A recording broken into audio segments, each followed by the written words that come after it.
O diretor de contra-terrorismo do governo Trump, contra-terrorismo, pediu demissão hoje, dizendo que os Estados Unidos só entraram na guerra contra o Irã seguindo influência de Israel. Reportagem de Mariana Giangiacomo. A guerra com o Irã está isolando cada vez mais o presidente dos Estados Unidos, Donald Trump, tanto fora quanto dentro do país. Internamente, o republicano viu o diretor do Centro Nacional de Contra-Terrorismo, Joe Kent, pedir demissão, afirmando que estava renunciando ao cargo por não poder, abre aspas, em sã consciência, apoiar a guerra com o Irã, fecha aspas. Kent diz que o Irã não representava uma ameaça iminente aos Estados Unidos e que a guerra começou por influência de Israel. Trump minimizou a demissão, chamando o agora ex-funcionário de fraco. But when I read a statement, I realized that it's a good thing that he's out because he said that Iran was not a threat. Iran was a threat. Every country realized what a threat Iran was. Joe Kent é um grande entusiasta do movimento MAGA e sofreu resistência dos democratas no Congresso quando foi indicado para liderar o Centro Nacional contra Terrorismo por espalhar teorias da conspiração relacionadas à eleição de 2020 e por associações no passado com movimentos de extrema-direita. Agora, Kent se junta a um grupo crescente de apoiadores de Trump que se opõem à guerra. Em conflitos passados que se tornaram extremamente impopulares, como as guerras do Vietnã e do Iraque, o governo americano também sofreu baixas, com autoridades que discordavam das ações do presidente e preferiram pedir demissão. O efeito mais palpável do conflito para os americanos continua sendo o aumento nos preços dos combustíveis por causa do fechamento do Estreito de Hormuz. Trump criticou os países que não atenderam o apelo para enviar navios de guerra ao Estreito, dizendo não precisar da ajuda de ninguém. Enquanto isso, os ataques não cessam. Israel anunciou que matou a principal autoridade de segurança do Irã, Ali Larijani. Larijani era próximo ao Ayatollah Ali Khamenei, morto no início dos ataques, e foi um dos chefes da repressão contra os protestos em janeiro deste ano. Ele também passou pela presidência do parlamento iraniano e demonstrava pouca proximidade com a ala linha dura do regime. O porta-voz militar do Irã, Ebrahim Zolfagari, reforçou a defesa aos valores da República Islâmica. A message to the President of the United States. The outcome of war cannot be determined by tweets. The result of a war is determined in the field, the very place where you and your forces do not dare to approach, and you can only talk about it in your tweets. It's better to name this war as Epic Fear instead of Epic Fury. Por outro lado, o ministro de Defesa israelense, Israel Katz, elogiou a operação e disse que ela vai continuar. צה"ל ממשיך לפעול באיראן בעוצמה רבה מול מטרות משטר ובדיכוי יכולת שיגור הטילים ובהרס תשתיות אסטרטגיות מרכזיות בכל התחומים ומחזיר את איראן עשרות שנים אחורה. As falas oferecem pouca clareza sobre o que acontece a seguir, mas evidenciam que nenhum dos lados parece disposto a aliviar as tensões no novo conflito no Oriente Médio. Tiago, a gente tem dois grandes capítulos nesse complexo para abordar. Claro, é tudo uma coisa só, mas acho que dá para a gente separá-los um pouquinho. Eu vou começar pelo capítulo política doméstica americana. Em que medida o que a gente viu hoje com essa demissão do Kent nos dá qual impressão de rachaduras, qual a profundidade, o alcance delas dentro do campo ideológico do presidente Trump? Porque não só o Kent, também figuras de grande projeção no ambiente político americano, como o Joe Rogan, que foi essencial na eleição do Trump, um participante de debate público com enorme projeção, ou Tucker Carlson, também tem sido um crítico muito feroz da guerra no Irã. Qual o tamanho dessa rachadura? Essa rachadura ela vem aumentando, principalmente porque o cálculo não é feito só em cima da guerra no Irã, o cálculo é feito no impacto que vai trazer lá na frente na eleição para o parlamento, para o Congresso americano, que vai se dar no final do ano. E aí é onde o temor vive.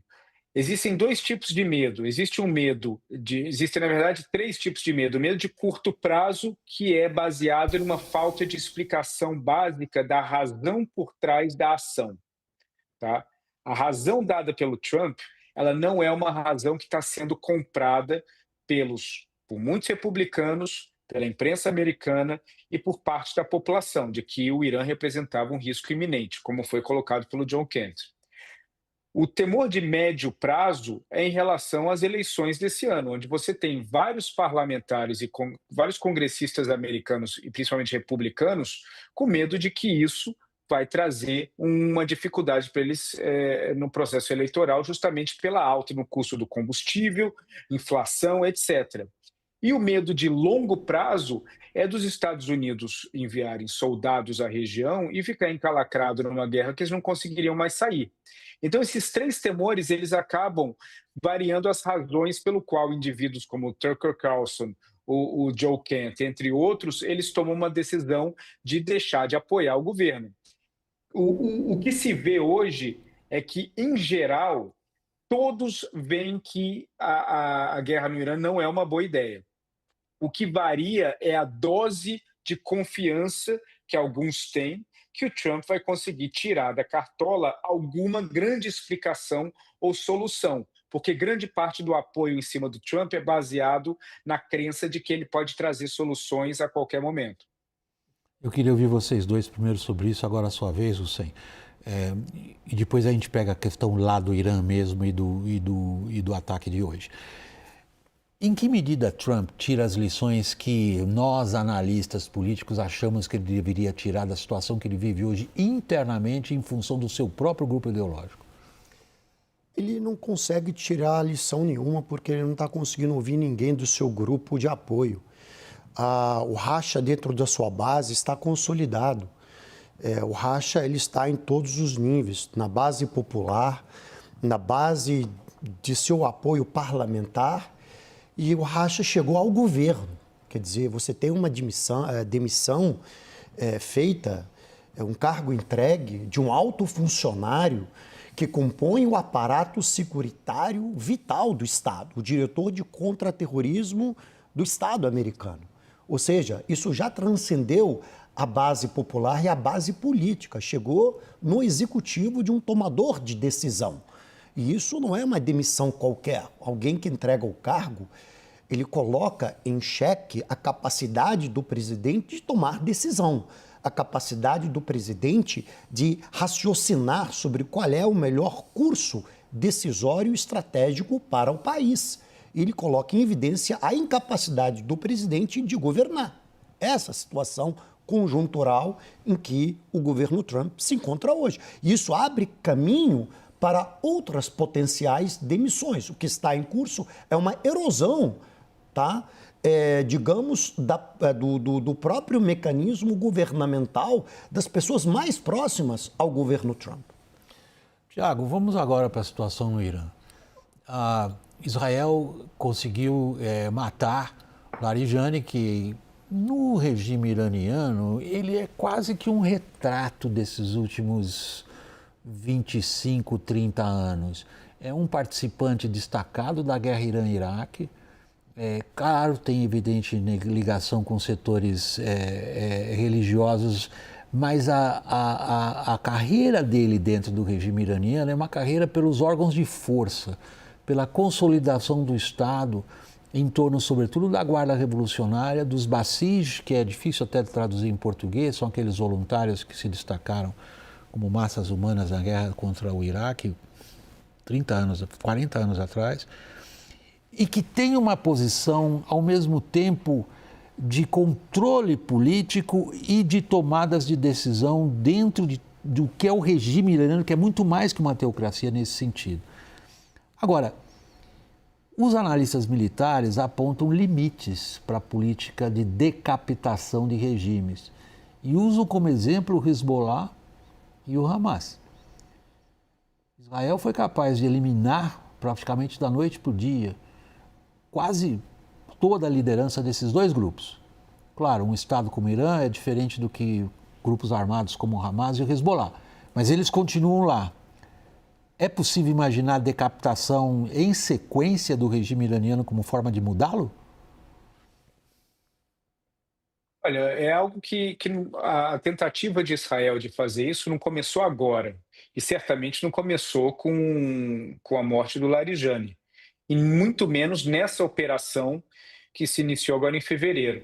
Israel já vem há muitos anos tentando isso, e a prova de que vem há muitos anos tentando isso e não consegue chegar num fim é justamente por essa explicação que você acabou de colocar, William, porque a ideia por trás daquilo que representa a Guarda Revolucionária Iraniana, a Força Quds, entre outros grupos dentro do Irã, ela é muito maior do que necessariamente a presença de indivíduos ou de centralizações de poder em cima de indivíduos como Larijani. Existe uma diluição muito grande e, ao mesmo tempo, uma compactuação muito forte em relação da ideia por trás.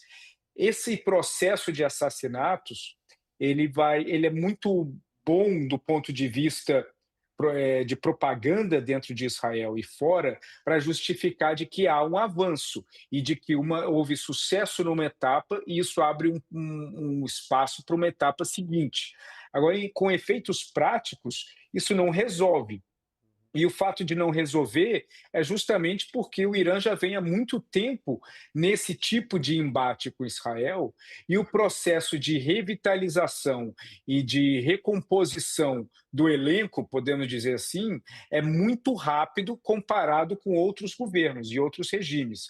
Então, o Irã ele tem uma capacidade de resistência que nós vimos similar no Hezbollah e no Hamas, que dá uma capacidade de sobrevivência um pouco mais longa, principalmente em relação a regimes ocidentais, por exemplo, que têm uma dificuldade muito maior de suprir essas faltas. Dá a impressão, às vezes, Hussein, quando a gente olha o regime iraniano, a comparação que vem imediatamente à nossa cabeça são de regimes totalitários consolidados. Pensa lá no fim da Guerra Fria, uma União Soviética, mudanças de várias lideranças e o regime permanece basicamente o mesmo. Nós temos hoje um grande exemplo, claro, as comparações são muito perigosas nesse sentido, mas esses regimes, como o regime iraniano, que é um regime detestado, porém tem características monolíticas, ele sobrevive à decapitação de alguns dos seus expoentes, como foi o caso do Khamenei, foi o caso lá atrás do general Soleimani, é o caso agora do Larijani. Vamos dizer, são quadros experientes, mas o regime está lá consolidado. Ou dá certo, ou Israel aposta certo. A estratégia de captação, ela, no caso do regime iraniano, ela não dá certo, tá? Porque eles têm substitutos e sucessores qualificados em vários níveis, até mesmo pela própria característica do regime, que ele é muito descentralizado. Então, hoje no Irã, o sucessor do Larijani já está pronto, é o Said Jalili. Se não for o Jalili, vai ser o Ali Khalibaf. Está claro quem vai ser o sucessor. Que vem do aparato de segurança igualmente. Que vem do aparato de segurança igualmente. Tá? Então, são esses dois. Agora, qual é a consequência da decapitação? E isso que é mais importante. E aí há uma divergência entre Estados Unidos e Israel. Israel sabe qual é a estratégia que está seguindo, que é muito antagônica à de Washington, neste caso em particular. E aí eu explico. Por exemplo, o Larijani ele fazia a ponte entre o mundo político e o mundo militar, porque o mundo político tem várias facções dentro do Irã. E o mundo militar são os linha dura, são os radicais, que não querem negociação nuclear, que não querem abertura, que não querem nada. E o mundo político, você tem os moderados, você tem os reformistas, você tem os teocratas, que são forças que criam embates políticos e alguns são abertos a um diálogo com o Ocidente. Ele era a ponte entre esses dois mundos e ele era uma espécie do conselheiro de segurança nacional que construía o equilíbrio e o consenso entre, fazia a ponte entre os linha dura e os moderados. O Pezeshkian, o presidente, ele é do grupo dos moderados, né? E o Larijani era, digamos, o equilibrista entre esses dois mundos. Ele que liderava nos bastidores as negociações nucleares. O Arakji, o chanceler, era a imagem que ia para o Ocidente para negociar. Ele era pragmático, no fundo, embora pertencia, digamos, a um quadro militar. A eliminação do Larijani, ela abre espaço para que a indicação seja de um cara como o Jalili, que é muito mais radical e que é muito contrário a uma discussão, a uma abertura com diálogo com o Ocidente. Aí tem um problema. Israel tem o seguinte objetivo: ela não quer que nenhuma negociação seja retomada. Então, quando ela elimina um Larijani ou um Khamenei, ela sabe o que ela está fazendo.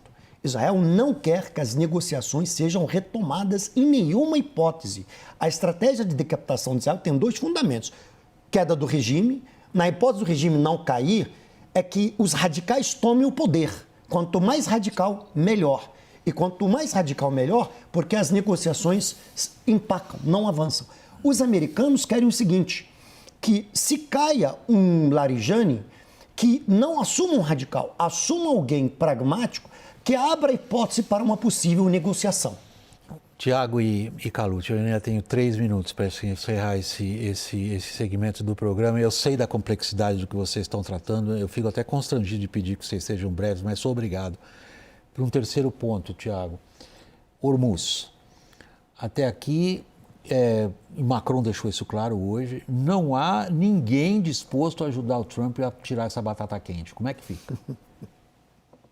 Não tem ninguém disposto, porque faz pouquíssimo tempo que esses mesmos países eles foram criticados e atacados por muitos. Até chega a ser uma coisa extremamente curiosa do Trump pedir ajuda, inclusive da Dinamarca, nesse momento.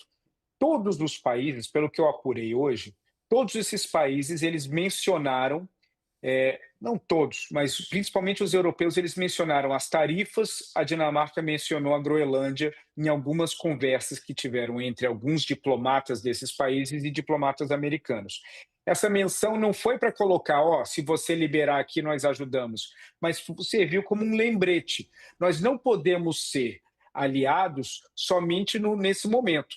Até porque a maioria desses países não ficaram sabendo com antecedência de que o ataque sairia. Eles descobriram pela televisão, assim como nós descobrimos também.